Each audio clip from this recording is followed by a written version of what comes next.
Buenas tardes, ¿me escuchan? Sí, perfecto. Muy bien. Muy bien, comenzamos la tercera sesión del seminario de lógica de primer orden a cargo del profesor Ricardo da Silva de la Universidad Central de Venezuela, de la Facultad de Humanidades y Educación, Escuela de Filosofía del Departamento de Lógica y Filosofía de la Ciencia. Se ha postergado la anterior sesión para hoy, debido a la fuerza mayor de parte del profesor, y hoy estamos retomando, que sería en este caso la tercera sesión. Entonces, les recuerdo que a las 17 tendremos un break, un descanso breve de 10 minutos. Y finalmente, antes de las 6 de la tarde, en hora Bolivia, antes de que concluya, unos 10 minutos antes de que concluya la sesión, se les va a enviar el formulario de asistencia. Esto con el objetivo de que los que asistan al menos a 6 sesiones puedan recibir una certificación por este seminario. Sin más que decir, agradezco nuevamente al profesor Ricardo da Silva por su disposición en apoyarnos al grupo Logic and Analytics Group. Adelante, profesor. Muchas gracias, Henry. Muchas gracias a todos los colaboradores para que este seminario se lleve a cabo y gracias por entender el motivo de salud que impidió que la sesión se llevase a cabo la semana pasada. Habiendo dicho eso, entonces hoy tendremos nuestra tercera sesión en donde revisaremos brevemente una cronología, obviamente no es ni absoluta ni exhaustiva, sobre la metateoría de la lógica de primer orden. También revisaremos un comentario a partir de dos autores, Hunter y Ewald, sobre el valor de la metateoría de la lógica de primer orden y llevaremos a cabo en la medida de lo posible la prueba del teorema de corrección que vale para la lógica de primer orden y la prueba del teorema de completitud siguiendo la prueba de Leon Henkin del 69 que vale para la lógica de primer orden. Para el comentario sobre la cronología, que insisto, hacer una cronología sobre la metateoría de la lógica de primer orden sería en sí mismo un seminario, pero para el comentario seguiremos a William Ewald con su entrada en la Stanford Encyclopedia of Philosophy, el surgimiento de la lógica de primer orden. También revisaremos o en esta medida nos apoyaremos en la tesis de licenciatura del doctor Franklin Galindo, llamada una demostración del teorema de Lydron, a Garrido en lógica simbólica, Hilbert y Ackermann en su famoso Elementos de lógica teórica, al profesor Gregory Moore y a Salabardo en Introducción a la teoría de la lógica. Entonces, esta cronología la podemos entender de la siguiente manera.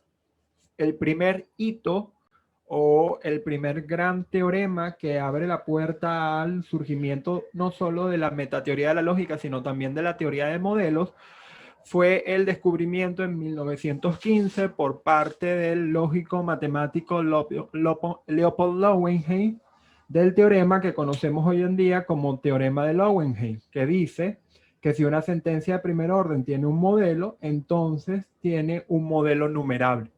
Obviamente,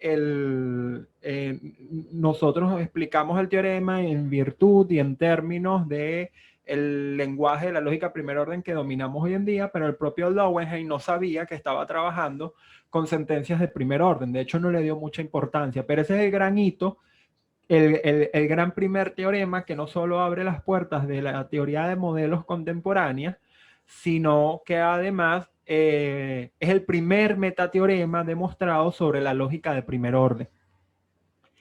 Luego, Thoraf Skolem, que fue un lógico y matemático muy importante, tanto en lógica como en las investigaciones sobre fundamentos de la matemática, pero también en filosofía de la matemática, extiende y corrige el resultado de Lowenheim entre 1920 y 1922. Algunos autores aseguran que fue más bien en 1919 y se conoce o se obtiene lo que hoy en día se conoce como teorema de Lowenheim-Skolem, que afirma que si sigma es un conjunto de sentencias de primer orden numerable, entonces si sigma tiene un modelo, entonces tiene un modelo a lo sumo numerable.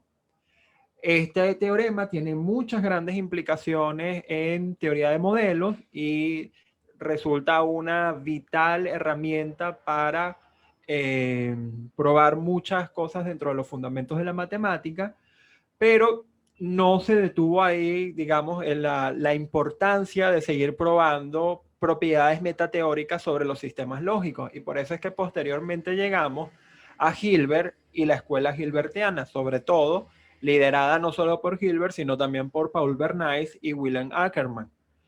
Entre el 17 y 18, que es el curso que dicta Hilbert en Gotinga, y el 28, cuando publica junto con Ackermann los elementos de la lógica teórica, se termina de instituir la metateoría como una disciplina, no solo formal, sino también autónoma, y esta disciplina buscaba o se preguntaba acerca de ciertos problemas sobre los sistemas formales, entre ellos el problema de la independencia de los axiomas en un sistema axiomático, la completitud de esos axiomas, la consistencia y la decidibilidad. Esto dio pie, este escenario dio pie a que posteriormente, en 1930, siguiente lámina por favor, en 1930, Kurt Gödel demostrase como tesis doctoral la completitud de la lógica de primer orden, lo que significaba incluso un paso muy esperanzador para el proyecto formalista de Hilbert. Y lo que nos viene a decir la tesis doctoral de Gödel es que en primer orden la relación de consecuencia lógica es de hecho axiomatizable. Se puede recapturar mediante los axiomas todas las consecuencias lógicas de un conjunto dado de premisas, o si el conjunto dado de premisas fuese vacío, lo que nos viene a decir este axioma es que toda verdad lógica o toda fórmula lógicamente válida es un teorema. Y en el marco de la demostración de Gödel se puede probar el teorema de compacidad, que va a ser también una herramienta de construcción de modelos muy importante dentro de los fundamentos de la matemática y la lógica matemática. Si bien el teorema de compacidad se puede probar como un corolario de completitud, y nosotros lo vamos a ver en la sesión número 4, el teorema de compacidad también se puede probar de manera independiente usando la técnica de ultraproductos. Nosotros lo probaremos como un corolario. En 1936, Alonso Chore y Alan Turing prueban de manera independiente la indecidibilidad de la lógica de primer orden, lo que supone de alguna manera, junto con el teorema de incompletitud de Gödel y el teorema de indefinibilidad de la verdad de Tarski, supone un duro golpe al proyecto de la escuela formalista, que probaron en el 36 o entre el 35 y 36 de manera independiente Turing y Shor. Bueno, que no existe un método efectivamente calculable que permita determinar en un número finito de pasos bien definidos cuando una fórmula de la lógica de primer orden es o no es un teorema. Nosotros probaremos, me parece, para la quinta sesión, el teorema de indecidibilidad de Church, siguiendo a autores como Hamilton y Enderton. Obviamente, siguiente lámina, por favor. Obviamente hay otro problema de interés que nace en como trasfondo del surgimiento de la teoría de modelos, pero también de la teoría de la prueba, y era la potencia expresiva que tenía la lógica de primer orden para poder fundamentar a la matemática y la comparación de ese poder expresivo con otras lógicas.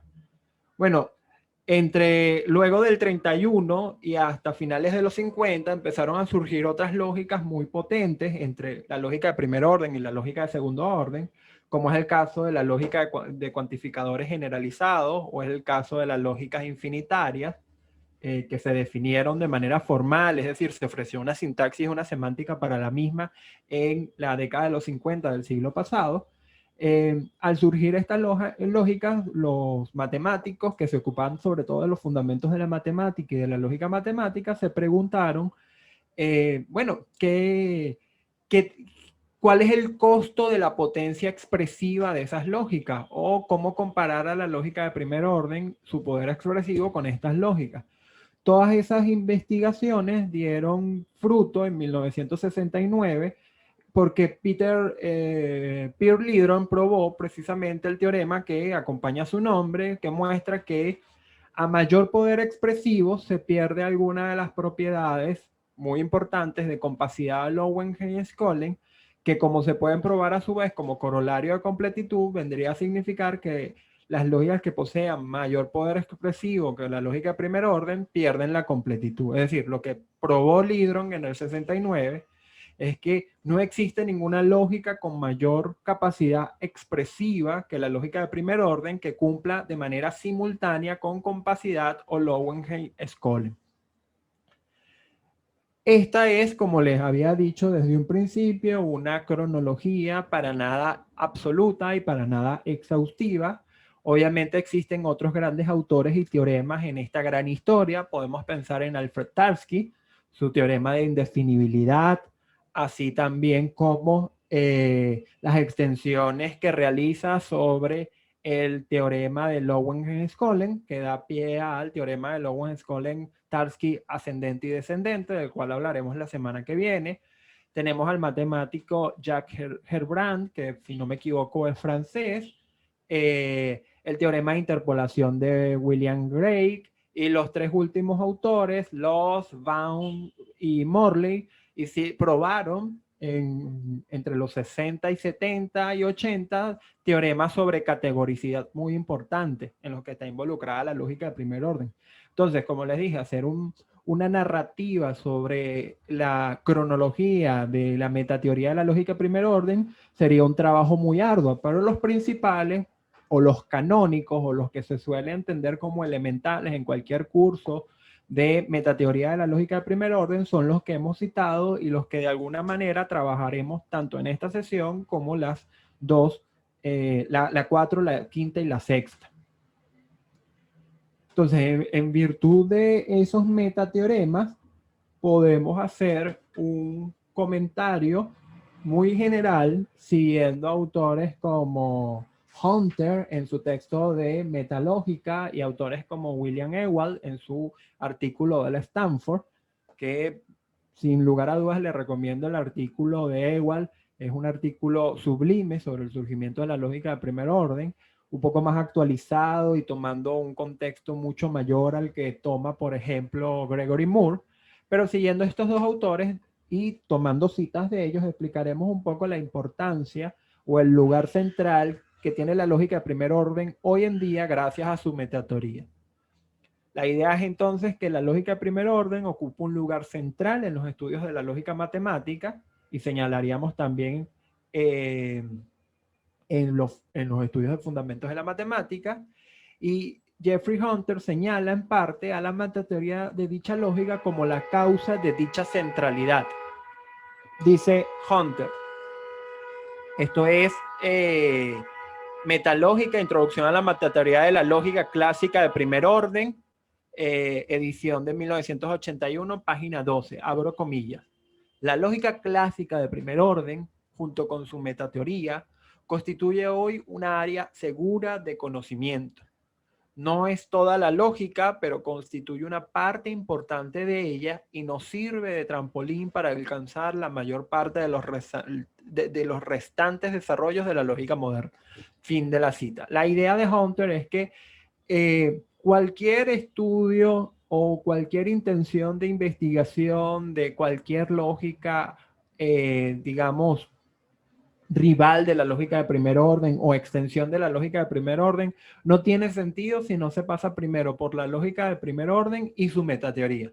De hecho, uno puede entender el estudio metateórico de varias lógicas como el objetivo de tratar de alcanzar en esas lógicas las propiedades o las virtudes metateóricas que posee la lógica de primer orden, en especial completitud, consistencia, etcétera, etcétera.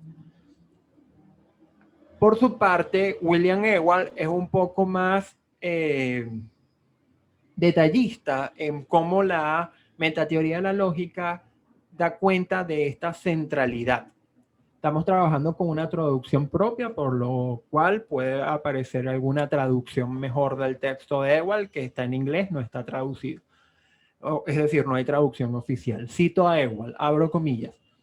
Para cualquier persona educada en lógica moderna, la lógica de primer orden puede parecer un objeto de estudio completamente natural y su descubrimiento es inevitable. Es semánticamente completa, es adecuada para la axiomatización de todas las matemáticas ordinarias y el teorema de Lidron muestra que es una lógica máxima que satisface capacidad y las propiedades de Loewen-Scholen. Por tanto, no es sorprendente que la lógica de primer orden haya sido considerada durante mucho tiempo como la lógica correcta para las investigaciones sobre los fundamentos de las matemáticas. Ocupa el lugar central en los libros de texto moderno de la lógica matemática, con otros sistemas relegados a un segundo plano. Las palabras de Ewald funcionan para mostrar el lugar central, ese pedestal que la lógica de primer orden tiene tanto en las investigaciones filosóficas, por lo menos del siglo pasado, como en las investigaciones matemáticas y sobre todo de fundamentos matemáticos de la actualidad. En las investigaciones filosóficas del siglo pasado, precisamente un autor como William von Orman Quine puso a la lógica de primer orden como fundamento no solo de la ontología, sino también de nuestra epistemología.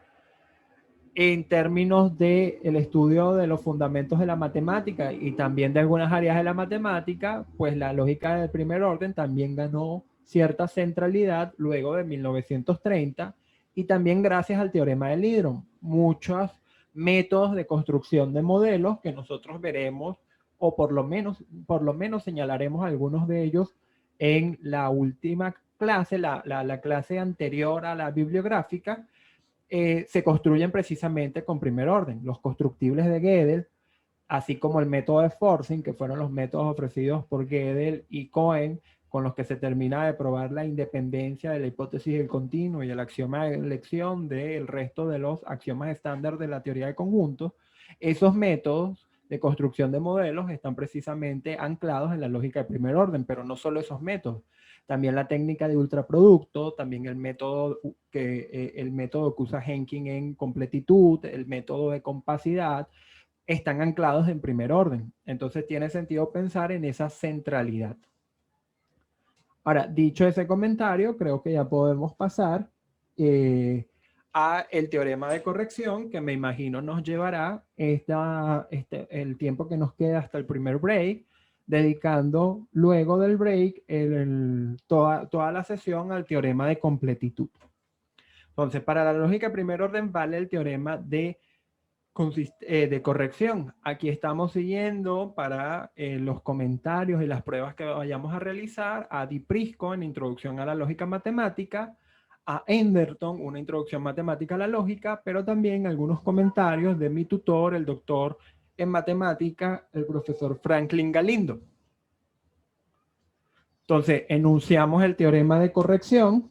El teorema de corrección afirma lo siguiente: sea sigma un conjunto de sentencias de un lenguaje L y phi una sentencia de L, entonces si phi se deriva de sigma, entonces phi es consecuencia lógica de sigma. Todos estos conceptos, el de derivabilidad, así como el de consecuencia lógica y todos los conceptos sintácticos involucrados en la enunciación del teorema de corrección, recuerden que fueron dados tanto en la primera sesión como en la segunda sesión. Entonces, vuelvo a citar el teorema teorema de corrección, sea sigma un conjunto de sentencias de un lenguaje L y phi una sentencia de L, entonces si phi se deriva de sigma, ¿qué significa que phi se deriva de sigma? Bueno, que hay una secuencia finita de fórmulas, tal que la última es sigma y todas las anteriores son o un axioma o pertenecen a sigma o se obtienen por modus ponens.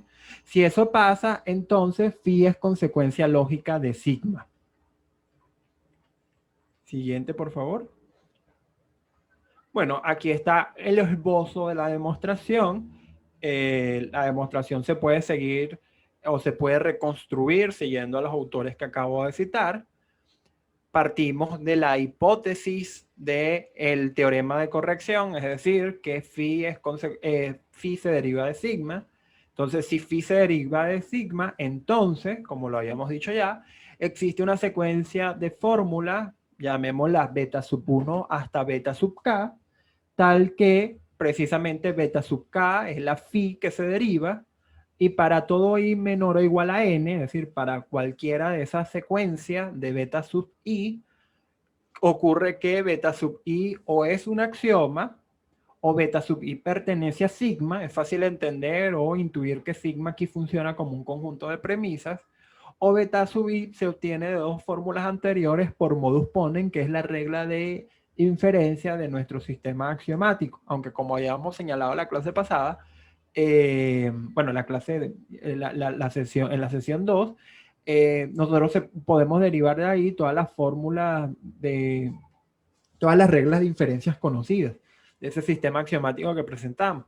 Entonces, sea o consideremos una estructura agótica como un modelo de sigma. Entonces, lo que debemos probar es que agótica es un modelo de phi, ¿sí? Porque si probamos que agótica es un modelo de sigma, si a partir de que agótica es un modelo de sigma probamos que agótica es un modelo de phi, estaríamos probando que phi es consecuencia lógica de sigma. Lo anterior se realiza probando que la estructura agótica es un modelo para todo beta sub i y obviamente menor o igual a n. ¿Sí? Hay que probar que esa agótica es un modelo para todas las fórmulas de la secuencia de demostración de phi. Adelante, por favor. Entonces, la prueba se lleva a cabo usando inducción y considerando dos hechos que pueden reconocerse en los libros anteriormente citados. Uno, que todo axioma es una fórmula lógicamente válida, ¿sí? Estas pruebas incluso se pueden realizar por absurdo. Y dos, que el modus ponens transfiere la verdad de las premisas a la conclusión. Como de hecho 1 y 2 son ciertos, entonces así concluye el esbozo de demostración del teorema de corrección. Como les dije, una prueba del mismo puede encontrarse en Introducción a la Lógica Matemática de Carlos Di Prisco y con más detalle para ver incluso cómo los axiomas, cómo la estructura modela cada uno de los axiomas y el modus ponens transfieren la verdad de las premisas a la conclusión, se puede encontrar en Enderton, a Mathematical Introduction to Logic. Ahora, intuitivamente, lo que viene a significar el teorema de corrección que hemos enunciado hace escasos minutos es que todas las sentencias deducibles o que se pueden derivar a partir de un conjunto de premisas son consecuencias lógicas de ese conjunto de premisas.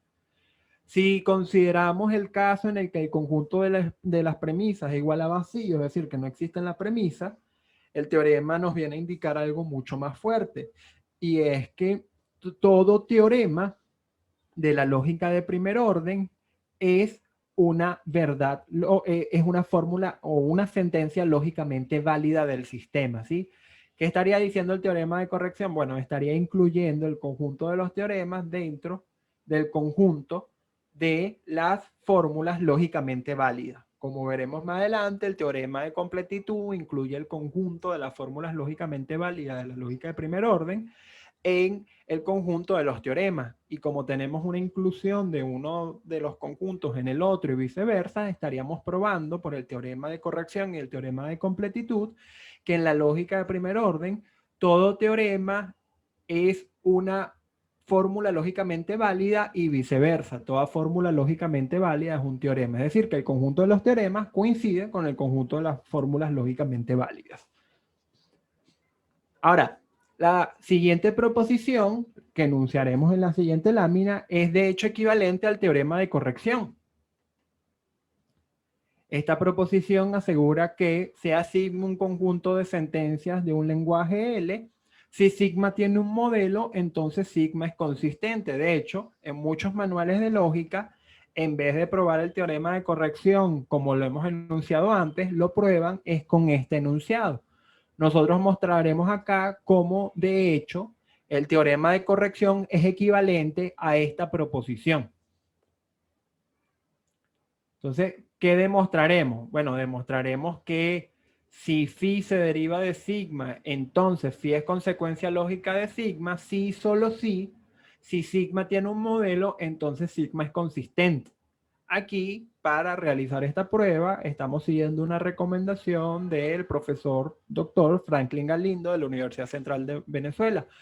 Fíjense que como es un bicondicional, tenemos que probar la prueba tiene que correr en dos direcciones, una que va de izquierda a derecha y otra que va de derecha a izquierda.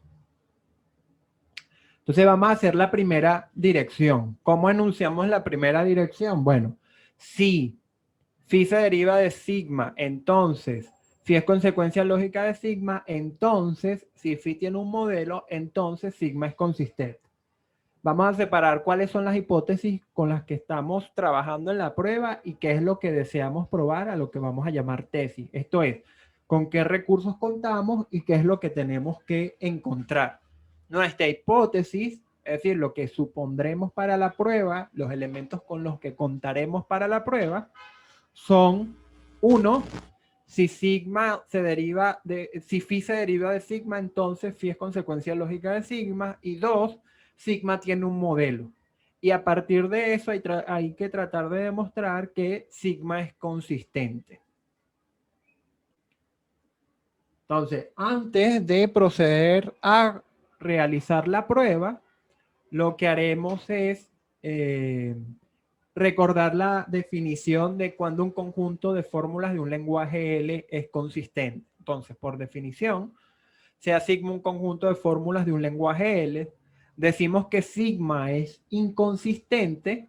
Bueno, disculpen, vamos a definir es cuando un conjunto de fórmulas de un lenguaje es inconsistente. Decimos que sigma es inconsistente si existe una fórmula phi o una fórmula beta o alfa, como la quieran llamar, tal que tanto phi como la negación de phi se derivan de sigma.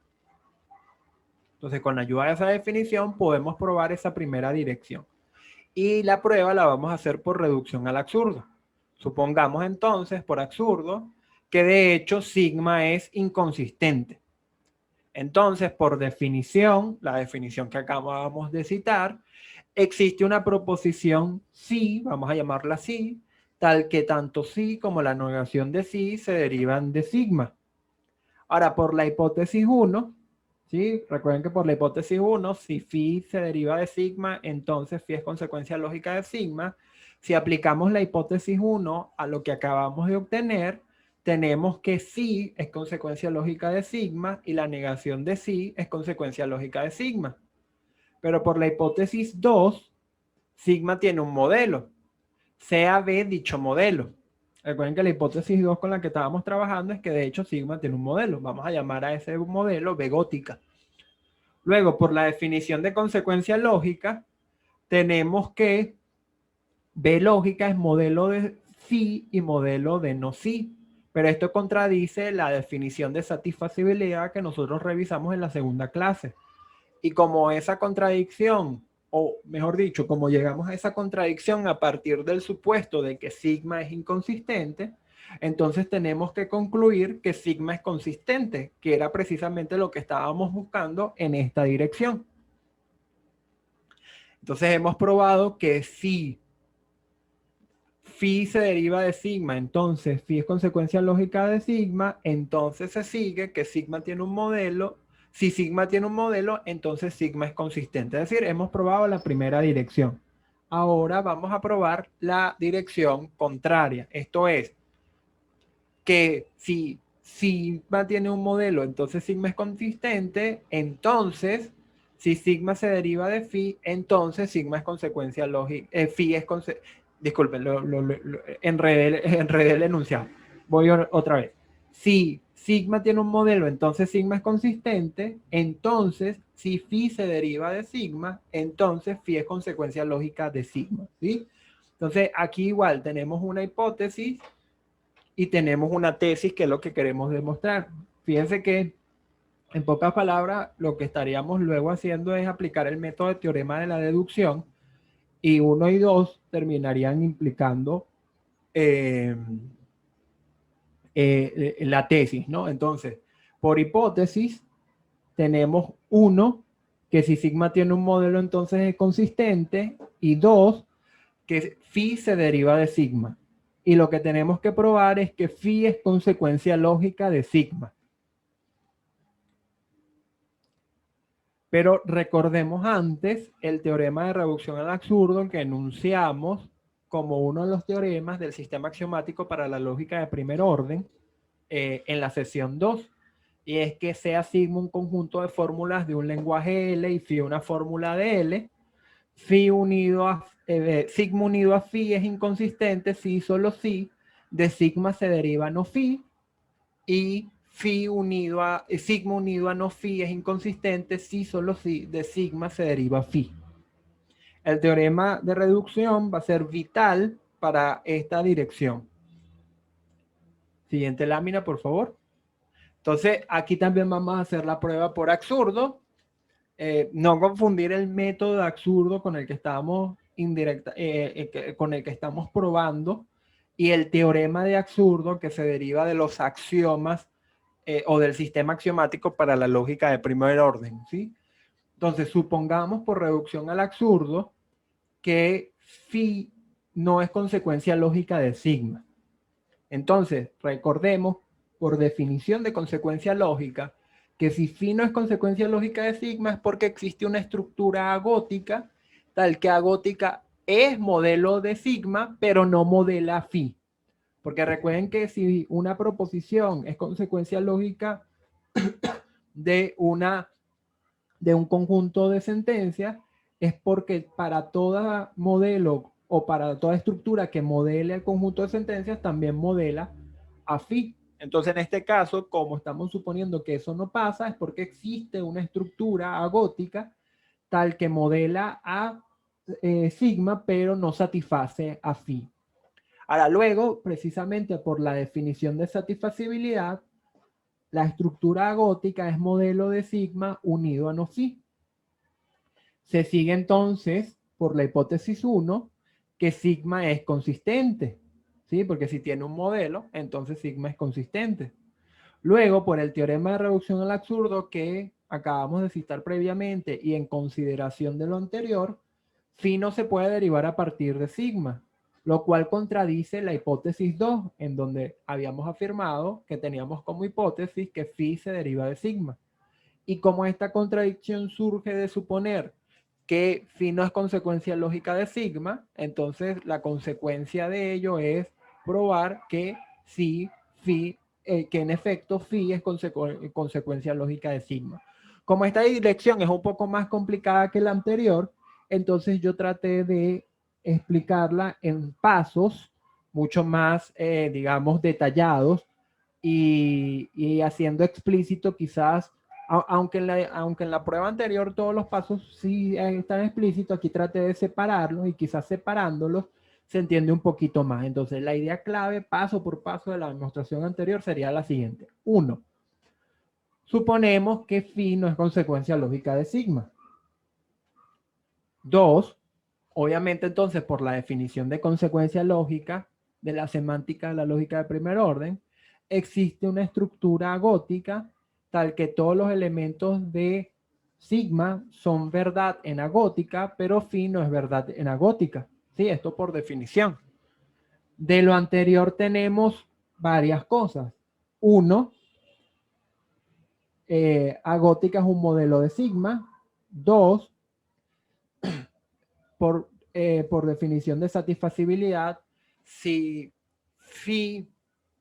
agótica no satisface a phi, entonces satisface a no phi, y en consecuencia de 1 y 2, agótica es modelo de la unión de sigma con no phi. Ahora, luego, por hipótesis, esa extensión de sigma a no phi, es decir, sigma unido a no phi, es consistente. Porque si tiene un modelo, recuerden, es consistente. Ahora, pero por una de las direcciones del teorema de reducción al absurdo, si phi se deriva de sigma, entonces sigma unido a no phi es inconsistente. Pero precisamente por modus tollens entre 4 y 5, si chequean modus tollens entre 4 y 5, entonces phi no se deriva de sigma. Pero esto es una contradicción con la hipótesis que dice que phi sí se deriva de sigma. Es decir, entre 6, que phi no se deriva de sigma, y la hipótesis de que phi se deriva de sigma, hay una contradicción. Pero toda esta contradicción surge a raíz de qué? Bueno, surge a raíz de suponer que phi no es consecuencia lógica de sigma. Por lo tanto, aplicando una buena regla de reducción al absurdo, tenemos que concluir que phi es consecuencia lógica de sigma. Ahora, una vez que hemos probado esta dirección, tenemos que la equivalencia entre los dos enunciados es verdadera, es correcta. Adelante, por favor. Es decir, hemos probado la equivalencia. ¿La equivalencia entre quién? Entre si phi se deriva de sigma, entonces phi es consecuencia lógica de sigma, y entre si phi tiene un modelo, entonces es consistente. Entonces, bueno, creo que podemos enunciar como las reglas básicas del teorema de completitud, y cuando toque el break paramos. Entonces, para el teorema de completitud vale para la lógica de primer orden, y nuestras referencias son los siguientes textos. Introducción a la lógica matemática de Di Prisco, una introducción matemática a la lógica de Enderton. Estamos usando en este caso un trabajo de ascenso del profesor Franklin Galindo, que se puede encontrar en su perfil de Academia Edu, llamado el teorema de completitud de Gödel, el teorema de colapso transitivo de Motonsky y el principio de reflexión. Es un trabajo del 2014. Y también estamos usando el trabajo de Henkin, en donde precisamente prueba el teorema de completitud para la lógica de primer orden, que es un método muy distinto al usado por Gödel en 1930. Adelante. Entonces, para la lógica de primer orden vale el teorema de completitud. Enunciamos el teorema de completitud de Gödel de manera generalizada de la siguiente manera. Sea sigma un conjunto de sentencias en un lenguaje L y phi una sentencia, entonces phi es consecuencia lógica de sigma. Si phi es consecuencia lógica de sigma, entonces phi se deriva de sigma. Fíjense que es la dirección contraria a la de corrección. Por lo tanto, si llegamos a probar este teorema, como de hecho lo probó Gödel en el 30 y luego Henkin en el 69, si llegamos a probar si se prueba esta dirección y se prueba la dirección anterior, que es corrección, se estaría probando que el conjunto de los teoremas coincide con el conjunto de las fórmulas lógicamente válidas. Entonces, dicho resultado, pero para el caso de sigma vacío, fue probado por Kurt Gödel en 1930 como tesis doctoral bajo el amparo de Hans Hahn, y lo que viene a denunciar dicho teorema es que todas las sentencias válidas de primer orden son deducibles en el sistema axiomático.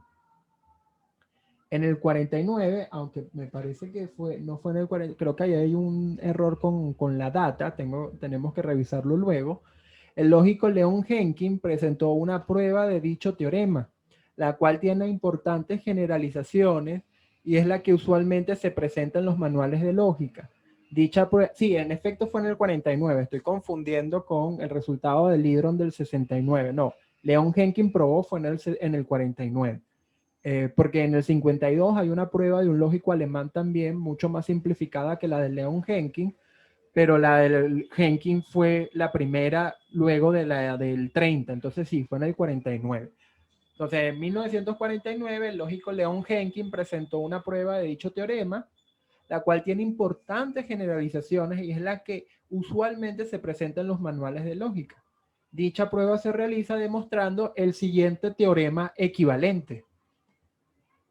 Teorema de completitud de Leon Henkin, 1949, se asigna un conjunto de sentencias en el lenguaje L. Si sigma es consistente, entonces sigma tiene un modelo. La idea en la demostración de Henkin es establecer, obviamente, una relación entre la noción sintáctica, porque de hecho es una noción sintáctica, de consistencia y la noción semántica de modelo, o mejor, de satisfacibilidad. Entonces, hay unas ideas claves que nosotros podemos reconstruir antes de tratar de hacer la prueba del teorema, que muestran que la prueba tiene dos registros y de hecho tiene unos pasos o un protocolo que hay que seguir. Por eso precisamente la prueba de Henkin es tan importante.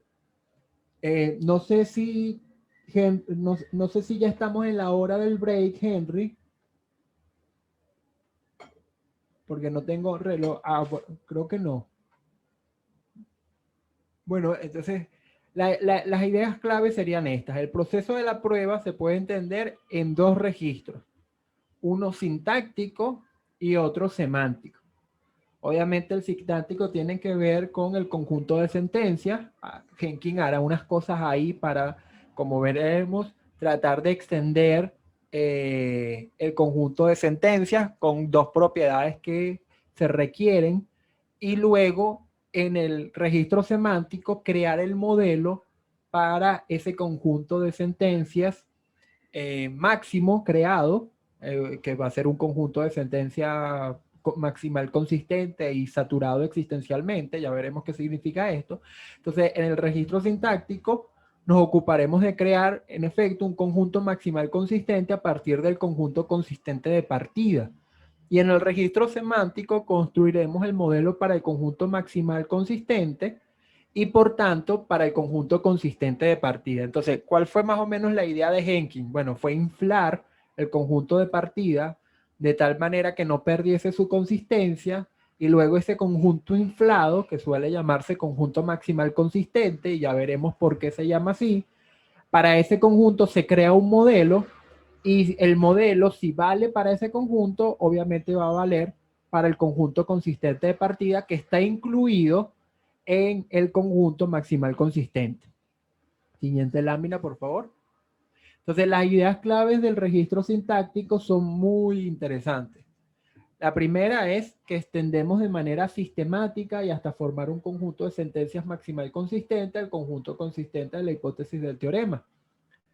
Esta maximalización la logramos por adición sucesiva de todas las posibles fórmulas que preserven la consistencia del conjunto de partida. Es decir, en que se dio cuenta de que no podía agregar cualquier fórmula, sino que podía agregar solo aquellas que preservaban la condición de que el conjunto de partida siguiese siendo consistente.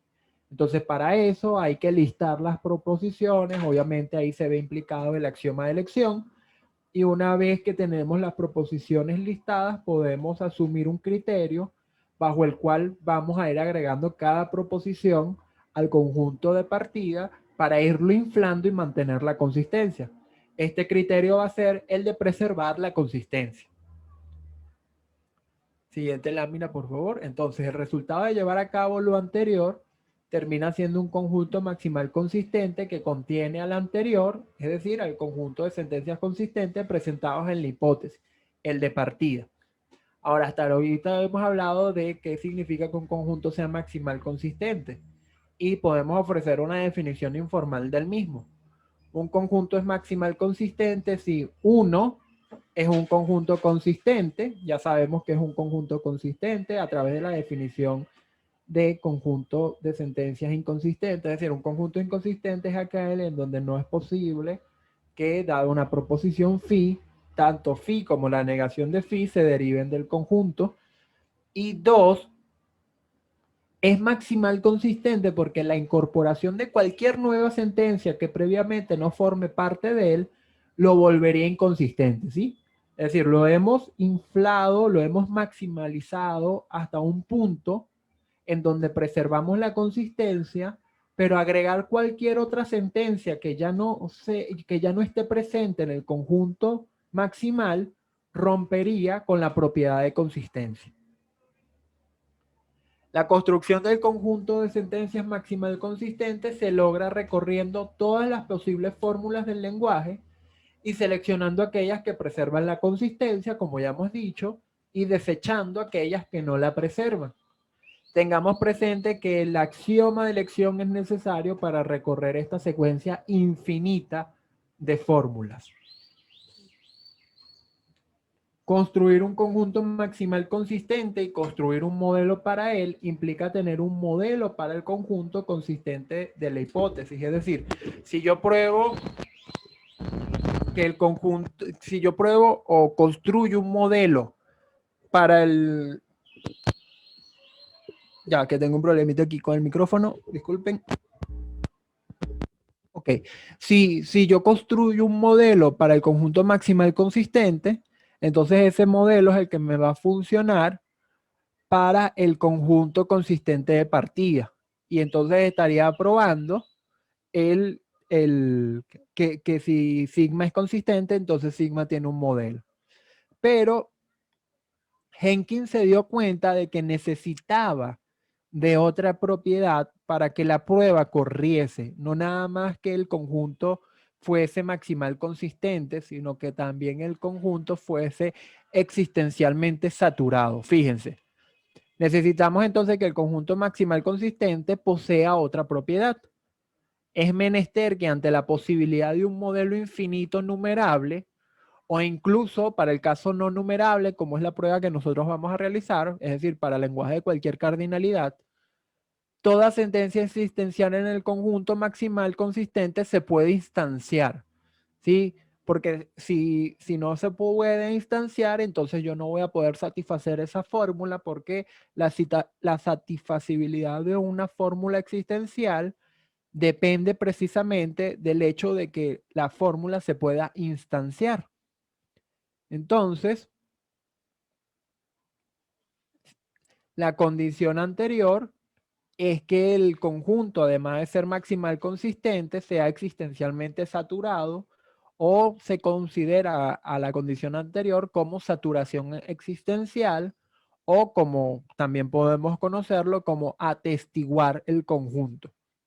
Lo que nos viene a indicar dicha condición es que nuestra construcción disponga de los parámetros suficientes, es decir, los términos suficientes, para atestiguar las fórmulas existenciales, para garantizar precisamente la satisfacibilidad de las fórmulas existenciales que pudiesen estar en sigma maximal consistente. Pero no es suficiente con que los parámetros sean, de hecho, suficientes, sino que debemos además tener o poseer un mecanismo para que en todo momento pueda ser instanciada o atestiguada cualquier fórmula existencial por el parámetro que corresponda.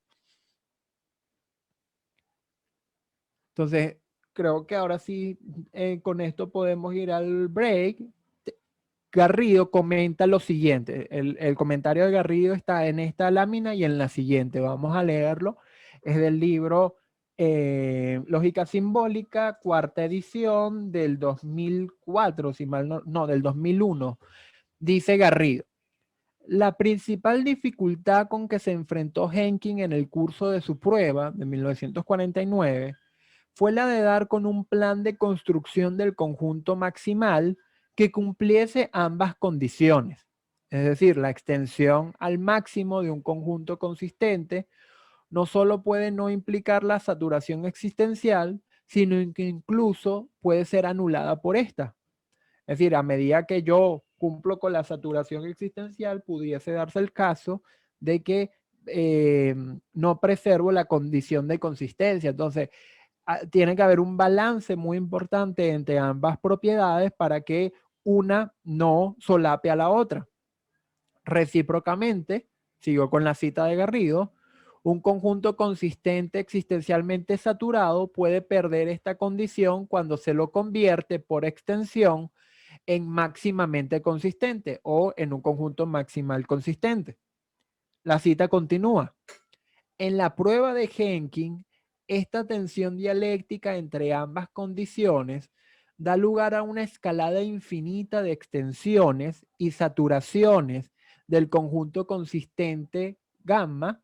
Sí, me parece que esa es gamma mayúscula. si no lo es, igual lo podemos llamar gamma, no hay problema, inicialmente dado, hasta llegar finalmente a un superconjunto que es a la vez máximamente consistente y existencialmente saturado, a partir de lo cual se inicia la segunda fase de la prueba, que consistiría precisamente en la construcción del modelo. Fin de la cita, Manuel Garrido, Lógica Simbólica.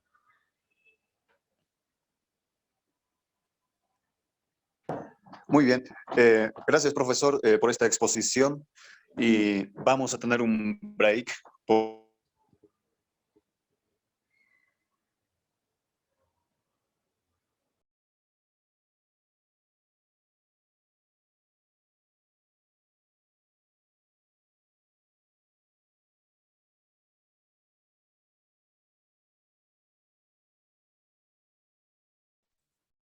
Muy bien.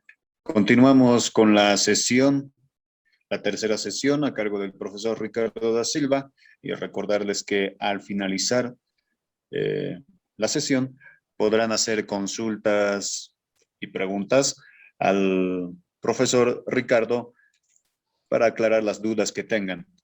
Y antes se les enviará unos 10 minutos antes de que concluya la sesión el formulario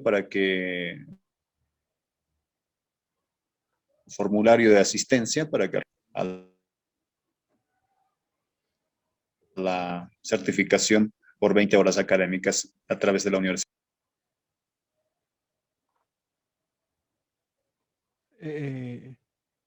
¿Ya puedo dar inicio, Henry? Mayor de San Andrés. Adelante, profesor. Ah, ok. Sí, profesor, adelante. Chévere, te había perdido. ¿Se me escucha? A veces se corta ¿Se me un escucha? poco, Henry. A veces se corta un poquito. Ah, ya. Trataré de solucionar el audio. Tengo problemas, creo, con el micrófono, pero decía que al finalizar la sesión habrá un espacio de preguntas para absolver las dudas de los asistentes y se los enviará un formulario de asistencia unos 10 minutos antes para que puedan acceder a una certificación de 20 horas académicas a través de la Universidad Mayor de San Andrés. Ahora sí, profesor, adelante. Perfecto, muchas gracias, Henry. Bueno, entonces, siguiendo la idea de Garrido, entonces también como ya vimos un poco las claves del registro sintáctico, ahora veremos un poco las claves del registro semántico. La idea es que se va a construir un modelo. La prueba original de Jenkins es para lenguajes numerables, pero nosotros vamos a realizar una prueba para lenguajes de cualquier cardinalidad, siguiendo las pruebas que realizó el profesor Franklin Galindo. Y esta idea, este registro semántico concluye con precisamente la construcción de un modelo para el conjunto maximal consistente y existencialmente saturado. Y este modelo tiene una peculiaridad, y es que va a usar al propio lenguaje para automodelarse, como nosotros vamos a ver en la reconstrucción de la prueba. Entonces, nosotros, siguiente lámina, por favor, probaremos el teorema de Jenkins para L de cualquier cardinalidad, es decir, para un lenguaje L de cualquier cardinalidad, y la demostración requiere de 3 lemas. Pero antes de reconstruir los 3 lemas, ofrecemos la siguiente definición. Fíjense, esta definición va a ser preciso porque va a ser necesaria y precisa porque el primer lema que nosotros vamos a probar es precisamente el lema de lo que llamaba Galindo la condición de saturación existencial o de atestiguar al conjunto consistente. Entonces, la definición dice así: se asigna un conjunto de sentencias de un lenguaje L y C mayúscula, vamos a llamarla así, un conjunto de constantes de L. Decimos que C mayúscula es un conjunto de testigos para sigma en L, si para toda fórmula de L con a lo sumo una variable libre, por ejemplo X, existe una constante C que pertenece a C mayúscula, tal que esa fórmula de abajo, que es la fórmula de atestiguamiento, se deriva de sigma. Fíjense que la fórmula se lee como: no es cierto que para todo X phi de X implique no es cierto phi de C. pero si usted corre la negación del cuantificador universal hacia la derecha, por definición de la negación le queda el existencial.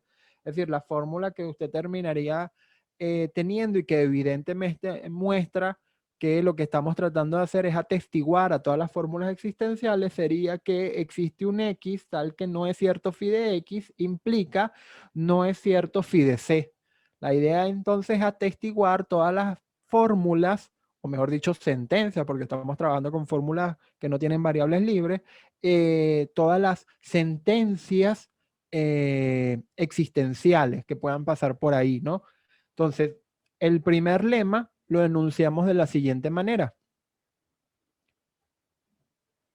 Bueno, y cosas importantes que hay que notar sobre la definición es que ninguna constante de C mayúscula se encuentra en L, por eso se dice que es un conjunto de nuevas constantes, y que la cardinalidad del conjunto de constantes es igual a la cardinalidad del lenguaje L, es decir, hay tantas constantes en C como símbolos en L, sus cardinales son iguales, se puede hacer una función, se puede trazar una función biyectiva entre C mayúscula y el lenguaje L. Entonces el lema 1, ahora sí lo podemos enunciar y vamos a dar paso a la demostración del lema 1. Como dijimos, son 3 lemas, entonces vamos a probar el lema 1, el lema 2, el lema 3, y luego como todos esos 3 lemas implican el teorema de completitud. Entonces se asigna un conjunto de sentencias en un lenguaje o de un lenguaje L y se mayúscula un conjunto nuevo de constantes tal que la cardinalidad de L es igual a la cardinalidad de C mayúscula. Entonces extendemos a L', es decir, L' es la extensión de L unido a C mayúscula. Entonces, sigma se puede extender a un conjunto consistente de sentencias sigma prima en L', tal que C mayúscula es un conjunto de testigos para sigma prima en L'. Es decir, C mayúscula va a trabajar como un conjunto de testigos precisamente para las fórmulas existenciales que puedan aparecer en C prima. Recordemos que lo que estamos haciendo entonces es extender a L junto con C prima, junto con C mayúscula. Ajá. Entonces aquí, siguiente lámina, por favor. Empezamos la demostración del lema 1. Supongamos que el cardinal de L, del lenguaje L, es Ale sub alfa, para algún cardinal alfa. Y C mayúscula es ese conjunto de constantes, es decir, la constante C sub delta, tal que delta es menor, es decir, tiene una cantidad de constantes C sub delta, tal que delta es menor a Ale sub alfa. Entonces, sea esa lista, esa secuencia que encontramos ahí, de phi sub 0, x sub 0 hasta phi sub 20, phi sub beta x sub 20 y sigue para beta menor que Ale sub alfa, una lista de todas las fórmulas de L' con a lo sumo una variable libre donde precisamente x sub beta es la variable de phi sub beta y en caso contrario x sub beta es igual a b sub 0. Esa lista obviamente depende del axioma de elección. Entonces, gracias a esa lista y sí, precisamente gracias a esa lista hacemos la siguiente construcción. Es decir, vamos a extender a sigma hasta un conjunto sigma prima como el enunciado en el primer lema. La construcción se hace de la siguiente manera. Sigma sub 0 es el sigma de partida con el que estamos trabajando. Sigma sub psi más 1 es igual a sigma sub psi unido a esa proposición que es el atestiguamiento del existencial, donde delta sub psi es el menor ordinal de Ale sub alfa, tal que la variable C sub delta sub psi no aparece ni en el conjunto de sentencias sigma sub psi, ni en la proposición phi sub psi de x sub psi. Digo sí, digo phi sub psi porque esa es la letra griega sí. Debía haber usado otra letra griega, ¿no? Pero bueno, ¿quién va a ser el paso límite? ¿Quién va a ser sigma sub lambda? Bueno, sigma sub lambda es la unión generalizada de todos los sigma sub tita para tita que pertenece a lambda, siendo lambda un ordinal límite. Y finalmente, ¿quién va a ser la sigma subprima? Bueno, la sigma subprima recoge a la unión generalizada de todos los sigma sub delta para delta que pertenece a Ale sub alfa. ¿Sí? Entonces, este es el proceso de construcción, ¿sí? De sigma sub prima. Primero tenemos el caso base, si podemos regresar un momentico atrás, primero tenemos el caso a base, identifico a sigma sub 0 con sigma, luego tenemos el paso sucesor, es decir, voy a indicar cómo construyo cada paso sucesor. Fíjense que es sigma sub phi unido a, bueno, no es cierto que para todo x sub psi, phi sub psi de x sub psi implica la sustitución de la variable por la constante, siempre y cuando la constante no aparezca en el conjunto de sentencias sigma sub psi, ni aparezca como una de las constantes de phi sub psi de x sub psi. Luego tengo el paso límite, y a partir de eso puedo generalizar y pasar a la definición de sigma prima. Por construcción, entonces tenemos lo siguiente. Sigma prima es una extensión de sigma. 2, sigma prima es atestiguada. Y falta probar 3, sigma prima es consistente. Para ello es suficiente probar que para todo delta que pertenece a Ale sub alfa, sigma sub delta es consistente. Y esto lo probaremos por inducción transfinita en delta. Entonces, como estamos usando inducción transfinita, ¿qué puede ocurrir? Bueno, puede ocurrir que delta sea igual a 0, que es el caso base. Pero si delta es igual a 0, significa que sigma es igual a sigma sub 0. Pero esto es evidente por la hipótesis, es decir, por la construcción. Y es evidente que es consistente porque si sigma sub 0 es igual a sigma y por la hipótesis del lema sigma es consistente, entonces obviamente sigma sub 0 va a ser consistente. Es decir, esto sale por hipótesis y por construcción. Tenemos el caso en donde delta puede ser un sucesor, es decir, mu más 1. En el caso de que delta sea igual a mu más 1, y se supone por hipótesis inductiva que sigma sub mu es consistente. Entonces tenemos que probar a partir de ahí que sigma sub u más 1 es consistente. Pero esto lo podemos probar usando la técnica de reducción al absurdo. Supongamos que sigma sub mu más 1 es inconsistente. Entonces, por el lema, por el teorema de absurdo que se puede probar del sistema axiomático, tenemos que de delta, de gamma, aquí tengo una duda si ese es gamma mayúscula o delta mayúscula. Sí, pero bueno, vamos a asumir que fuese gamma mayúscula. Si de gamma mayúscula se deriva no phi, si solo si gamma mayúscula unido a phi es inconsistente. Si esto ocurre, tenemos que de sigma sub mu se deriva la negación de esto, pero por el axioma 1, es decir, recordemos que el axioma 1 recaptura a todas las reglas y fórmulas tautológicas de la lógica proposicional, entonces podemos interdefinir esa fórmula que está en el interior de las llaves negada en virtud de negación y conjunción, por lo que tendríamos que de sigma sub mu se deriva que no es cierto que para todo x sub mu, phi sub mu de x sub mu y de sigma sub mu se deriva la instanciación. Y aplicando el metateorema de generalización de constantes sobre los casos anteriores obtenemos una contradicción, porque obtendríamos que de sigma sub mu se deriva la negación de esa fórmula y se deriva la fórmula afirmada. Es decir, de sigma sub mu se deriva que no es cierto que para todo x sub mu, phi sub mu de x sub mu, y de sigma sub mu se deriva para todo x sub mu, phi sub mu de x sub mu.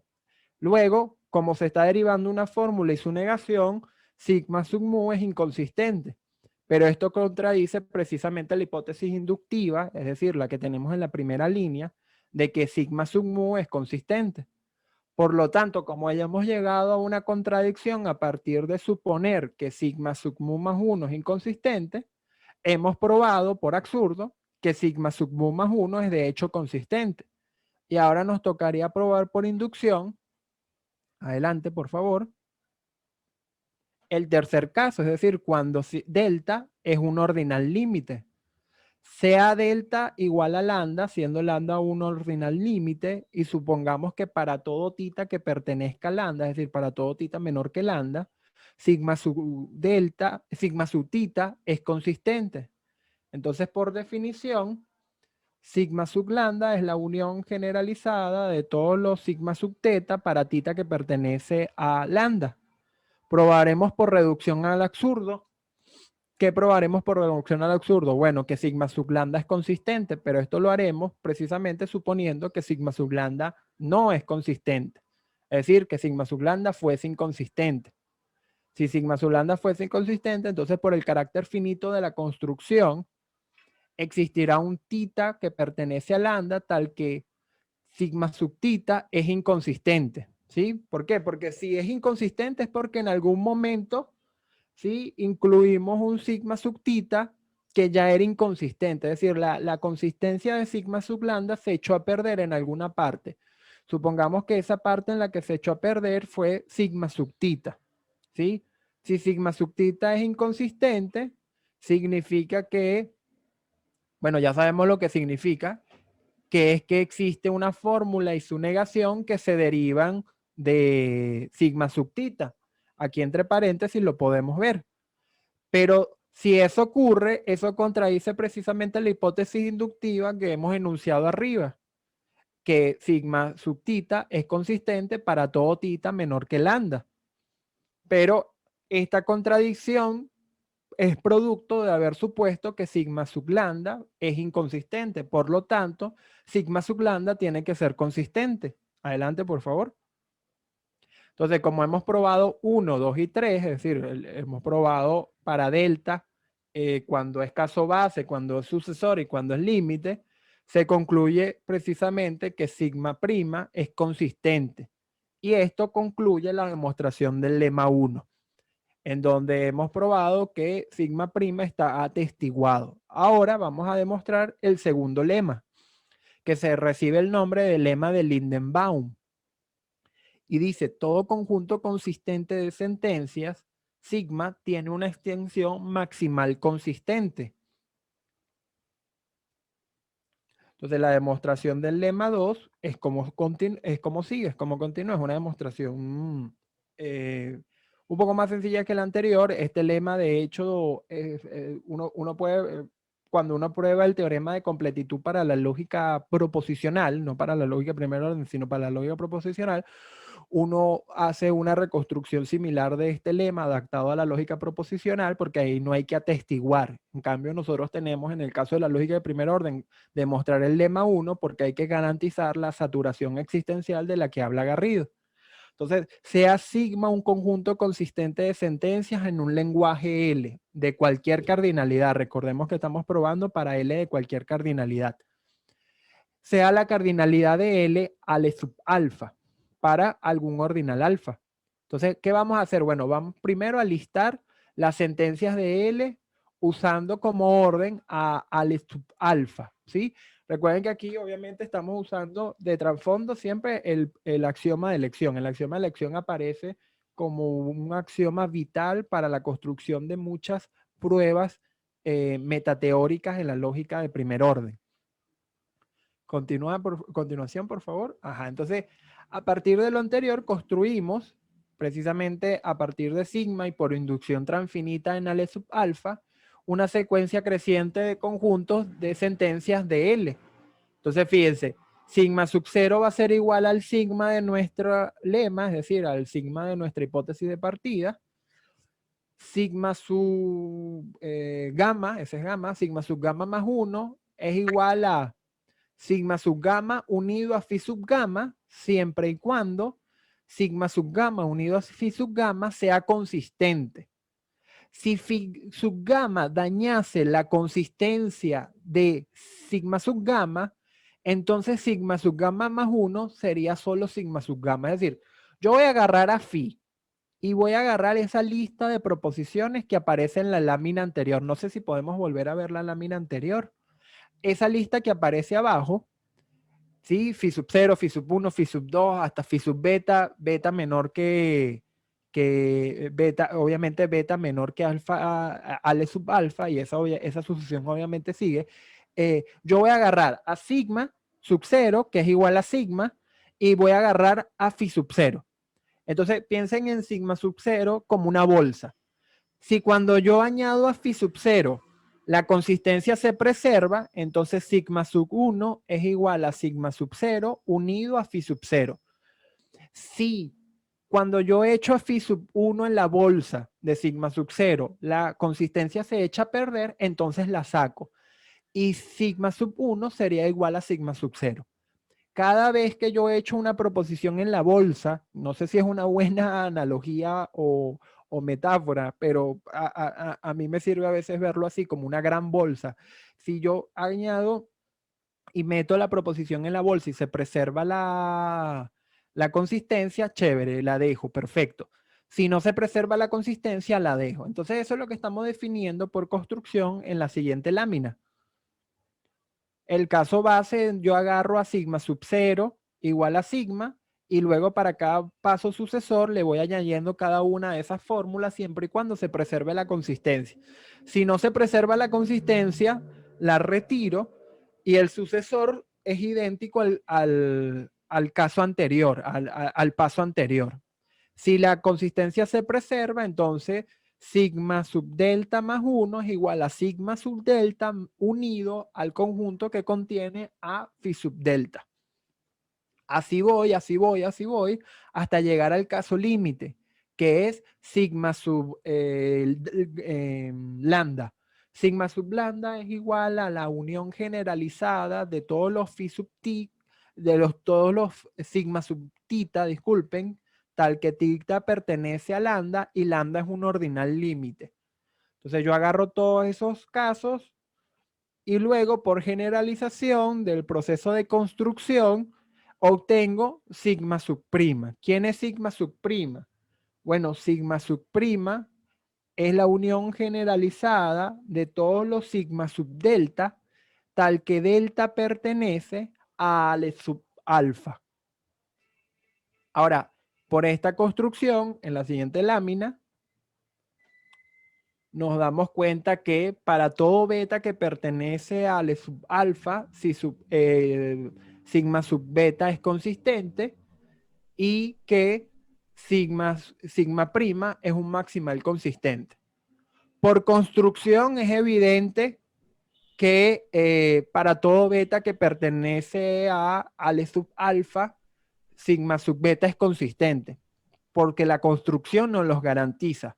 Ahora, lo que en efecto hay que probar es que el proceso haya conllevado a un conjunto maximal consistente, esto es, que sigma subprima sea maximal consistente. Entonces, eso es lo que vamos a probar a continuación. Entonces, vamos a probar dos.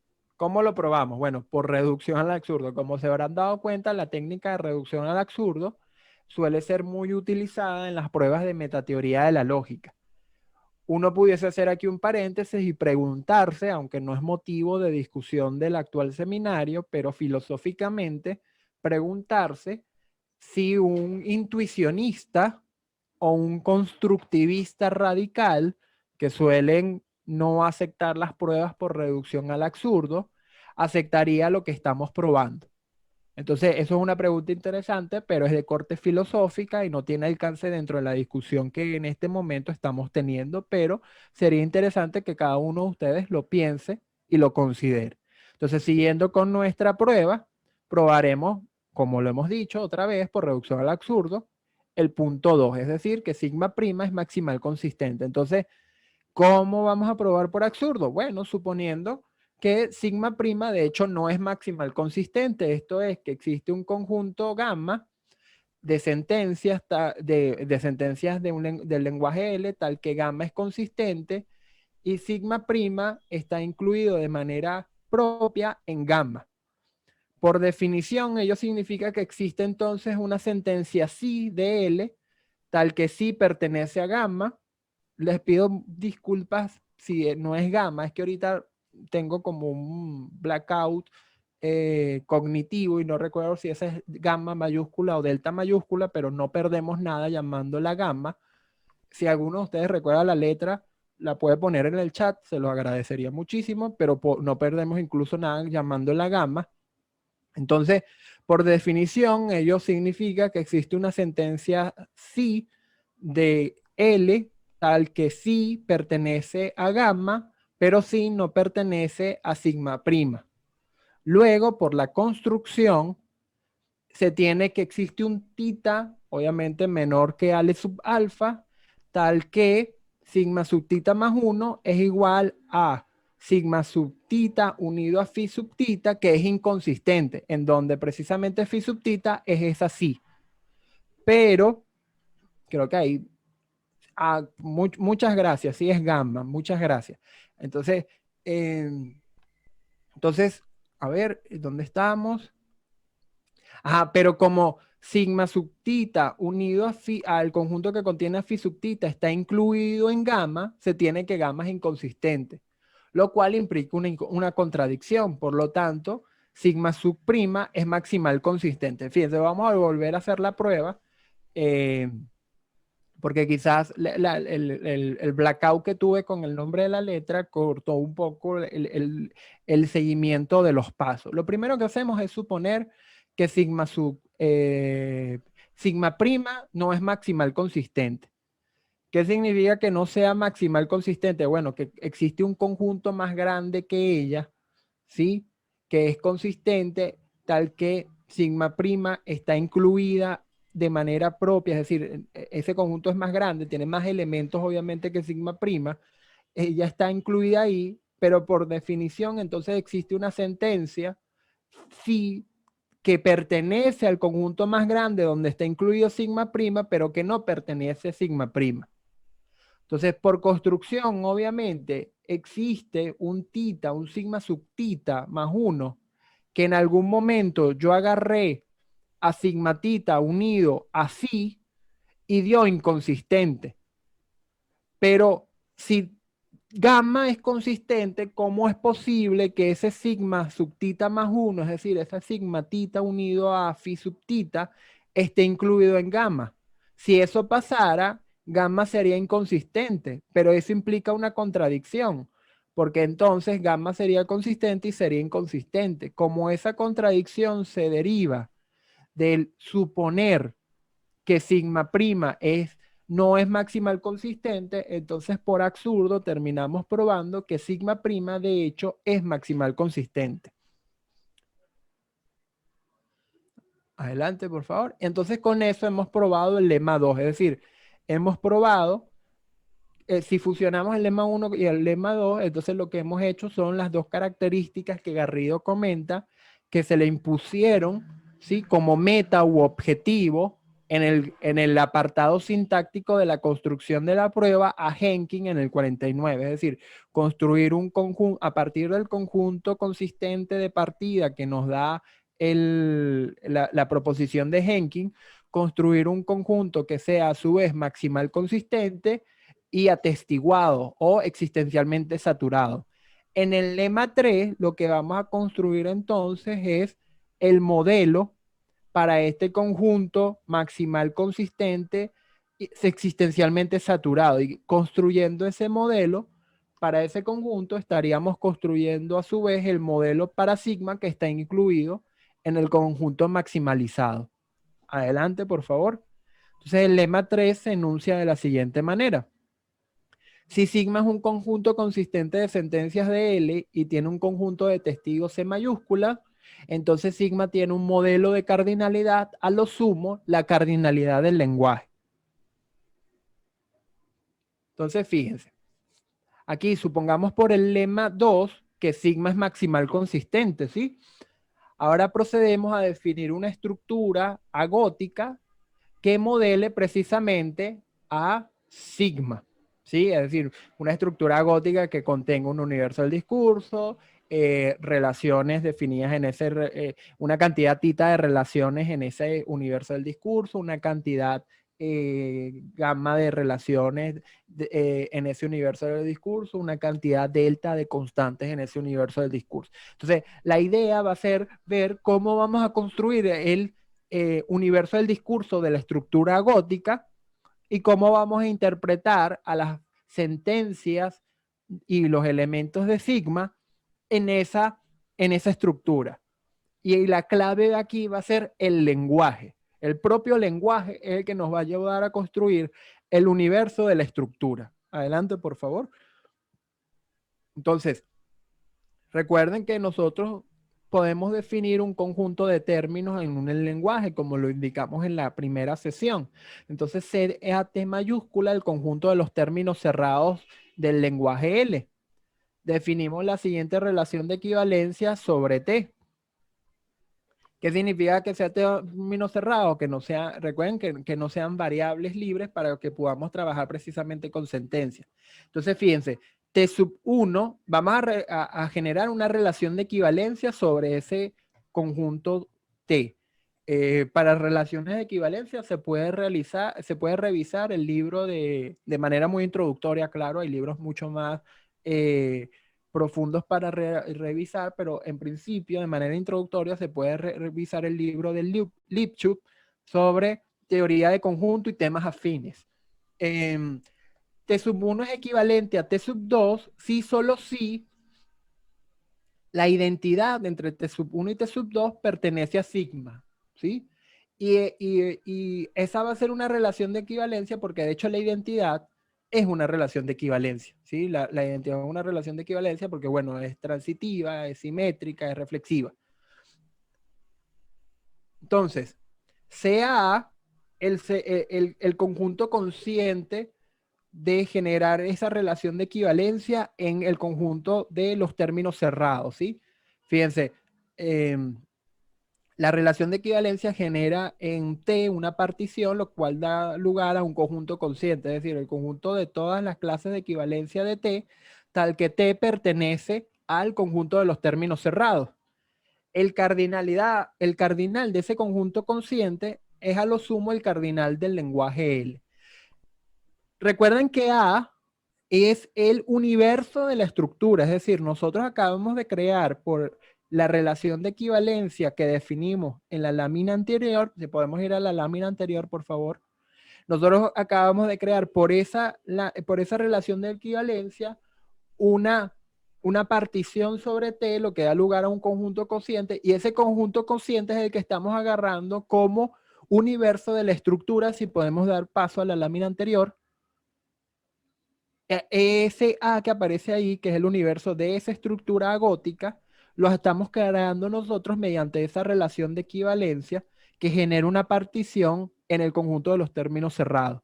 Entonces, fíjense cómo el propio lenguaje es el que nos está ayudando a encontrar la estructura que va a poder modelar al sigma que es maximal consistente. Entonces, a continuación, por favor, a continuación, ajá.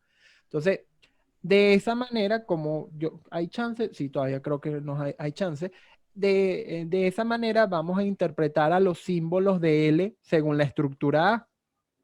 Entonces, fíjense, si T sub 1, T sub n son términos cerrados de L y R es un símbolo relacional eneario de L, entonces, si la secuencia de clases de equivalencia de T sub 1 a T sub n están en la relación R, según la estructura A, eso ocurre si solo si el símbolo relacional R seguido de esa n secuencia de términos, es decir, sintácticamente esa relación, esa fórmula que da cuenta de una relación pertenece a sigma. Entonces, fíjense cómo la interpretación de los términos, disculpen, la interpretación de las fórmulas que pertenecen a sigma se explica a raíz de la interpretación que se le da a partir de ese conjunto cociente. Entonces, si T sub 1 T sub n son términos cerrados de L y F es un símbolo funcional lenario de L, entonces, ¿cuál va a ser la interpretación de F aplicada a esa secuencia de clases de equivalencia? Bueno, va a ser la clase de equivalencia de F aplicada a T sub 1 a T sub n. Y finalmente, si C es una constante de L, entonces la interpretación de C es la clase de equivalencia de C. Entonces, seguimos, por favor. Trajo un momentico. Bueno, aquí lo podemos ver mejor. Exacto, aquí abajo está la clave. Para cada función de asignación que vaya de las variables en el universo de la estructura, en este caso el universo de nuestra estructura agótica, que sería el conjunto cociente que la relación de equivalencia generó sobre el conjunto de los términos cerrados, el valor del término T según S en la estructura agótica es igual a la clase de equivalencia T para todo término que pertenece al conjunto de los términos cerrados, ¿sí? Entonces, entonces, una vez hemos definido la estructura agótica para L y hemos visto cómo se interpretan los términos y las fórmulas de L en agótica, debemos probar eso que podemos llamar círculo X, que es phi, es consecuencia, agótica es modela phi, si solo si phi pertenece a sigma. O dicho otra, phi es satisfacible en la estructura agótica si solo si phi pertenece a sigma. Eso tenemos que probarlo. Obviamente en la complejidad de la propia phi, es decir, a través del rango, vamos a usar inducción en el rango de phi. Cuando probamos el principio de inducción matemática aplicado a las fórmulas de phi, del lenguaje L, recordemos que definimos el rango de phi. Entonces, rango de phi, cuando phi es igual a 0, es decir, cuando no posee conectivas ni cuantificadores lógicos. Entonces, cuando phi es igual a 0, cuando el rango de phi es igual a 0, estamos en presencia de dos posibles casos. ¿Por qué? Porque phi puede ser una fórmula atómica y los dos posibles casos son que sea una identidad o sea una relación.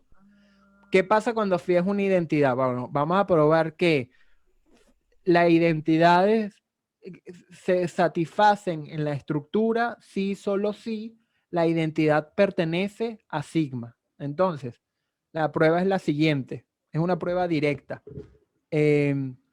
T sub 1 es igual a T sub 2 se satisface en la estructura si y solo si la interpretación de T sub 1 es igual a la interpretación de T sub 2. Pero esto ocurre si y solo si por la definición anterior la clase de equivalencia T sub 1 es igual a la clase de equivalencia T sub 2. Pero esto es esto ocurre si y solo si T sub 1 es equivalente a T sub 2. Pero recordemos que nuestra relación de equivalencia estaba definida en virtud de la identidad. Entonces esto ocurre si y solo si la identidad entre T sub 1 y T sub 2 pertenece a sigma. Entonces hemos probado para el caso de que phi sea una identidad que se cumpla lo que queríamos. Es decir, círculo de X se cumple. Que es si podemos ir a la lámina anterior un momentico. No, la anterior. La anterior, esta misma. Esto se cumple para cuando phi es una identidad. Entonces después tendremos que probarlo para cuando phi es una relación y luego tendremos que probarlo para cuando el rango de phi es mayor a 0. Entonces, adelante, por favor. Adelante. Aquí. Entonces, Vamos a probarlo ahora el subcaso 1.2, que es cuando phi es una relación. Entonces, fíjense, esa relación que tenemos ahí en pantalla, ¿sí? Es satisfacible por esa estructura. Esa estructura es modelo de esa relación. Si, solo si la secuencia esa secuencia de clases de equivalencia están relacionadas según la interpretación de R. Pero esto ocurre si, solo si R de T sub 1 a T sub n pertenece a sigma. Y es lo que queremos probar. Entonces ahora vamos a ver el caso inductivo. Adelante, por favor. Que es cuando el rango de phi es k para k un natural mayor que 0.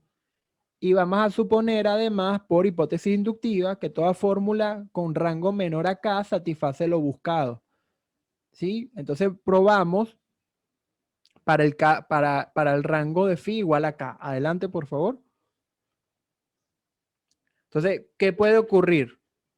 Puede ocurrir que phi sea la negación de una fórmula, ¿verdad? Entonces, si phi es la negación de una fórmula, y es decir, no sí, por ejemplo, y a gótica es modelo de no sí, por satisfacibilidad se sigue que a gótica no satisface a phi, a sí, y por hipótesis inductiva se sigue que sí no pertenece a sigma, pero por definición de maximal consistente, si sí no pertenece a sigma, entonces la negación de sí tiene que pertenecer a sigma. Entonces, hemos probado para cuando phi es la negación de una fórmula que se cumple lo que queríamos probar.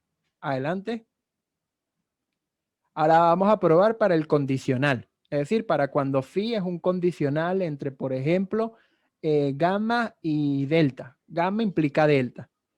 Si A gótica es modelo de gamma implica delta, es decir, la satisface, entonces por satisfacibilidad es porque A gótica no satisface a gamma o satisface a delta.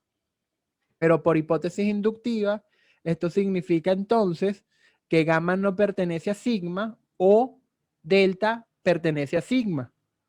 Pero por maximal consistente eso vuelve a significar que que gamma implica delta pertenece a sigma.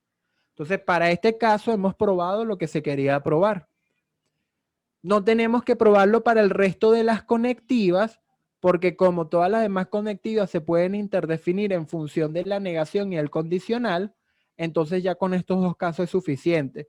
Pero ustedes pudiesen intentar en su caso probarlo para la conjunción, la disyunción y el bicondicional.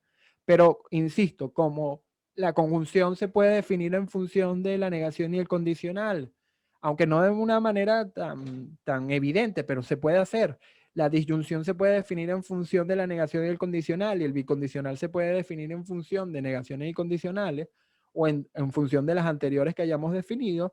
Entonces es suficiente comprobar estos dos casos para el caso de las conectivas. Ahora vamos a probar para el caso cuando phi es una fórmula cuantificada. Solo vamos a probar para el caso cuando phi es una fórmula cuantificada universal, porque insistimos, el existencial se puede, universal, exacto, porque insistimos, el existencial se puede probar a partir del universal y la negación. Entonces, aquí vamos a dividir la prueba en dos direcciones. En la primera dirección probaremos que si A gótica es modelo de para todo X sí, entonces para todo X sí pertenece a sigma.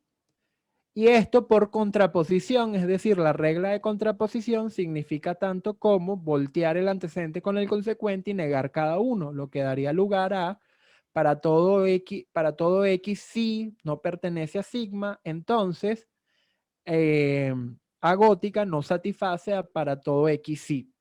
Entonces eso es lo que vamos a probar por contraposición. Entonces, si para todo X sí no pertenece a sigma por maximal consistente, por definición de maximal consistente, no es cierto que para todo X sí va a pertenecer a sigma. Ahora, como C es un conjunto de testigos para sigma que pertenece a L y existe un S de C mayúscula tal que de sigma se deriva no es cierto para todo X sí, implica, esto obviamente por el lema 1, no si de C. Y por modus ponens obtenemos que de sigma se deriva no phi de C.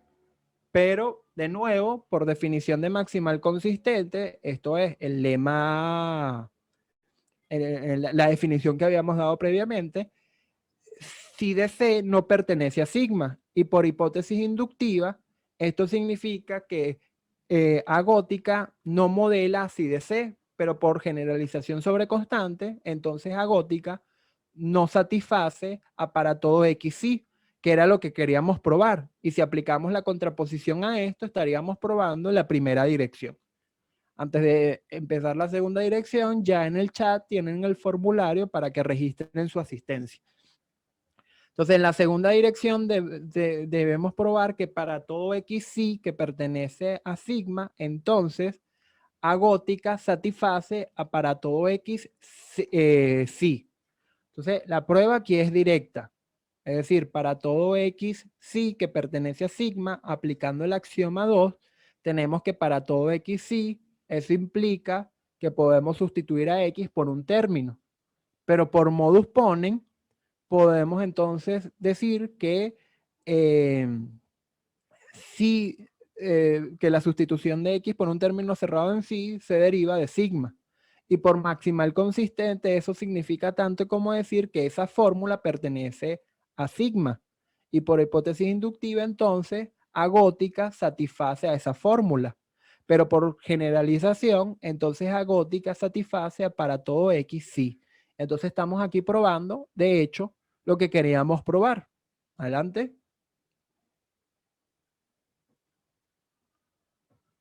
Entonces así concluye el lema 3. Ahora, con ayuda del lema 1, el lema 2 y el lema 3, podemos probar la completitud de la lógica de primer orden. Ajá, adelante, por favor.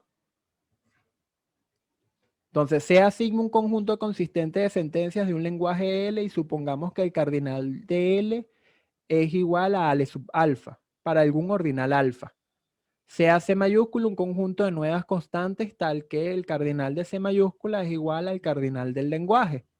Usando el lema 1, se puede extender sigma a un conjunto consistente de sentencias, sigma prima, de modo que C mayúscula sea un conjunto de testigos para sigma prima en la extensión de L, que sería L prima, que es L unido a C mayúscula.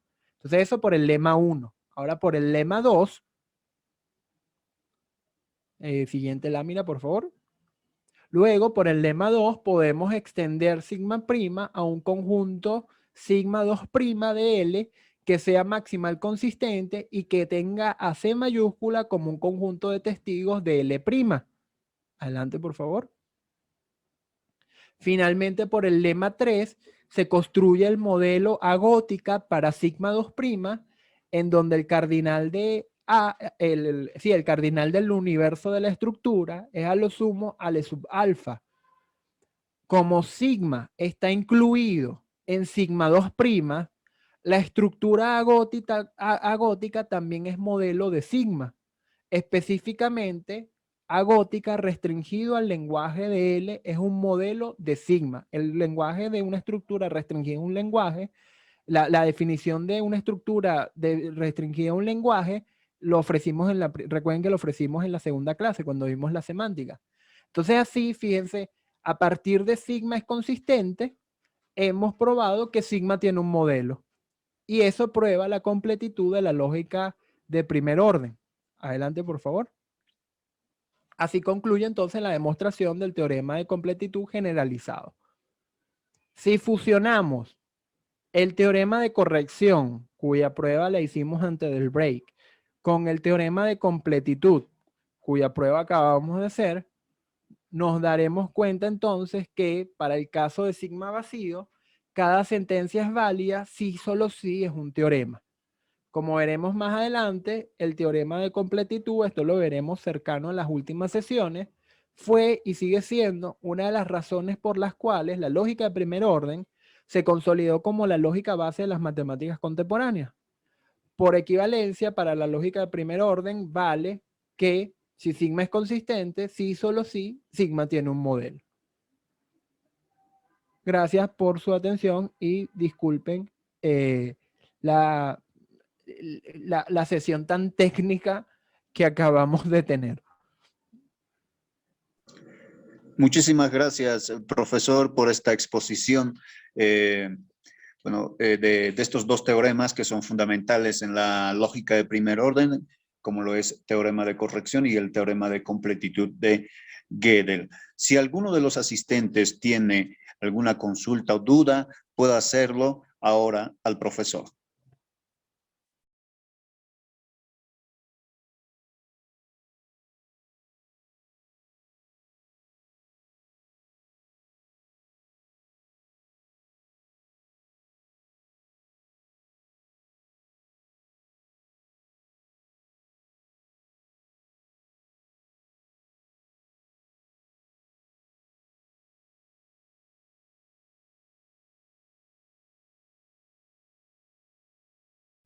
Muy bien, dado que no existe ninguna consulta al profesor, vamos a concluir la sesión. Esta es la tercera sesión.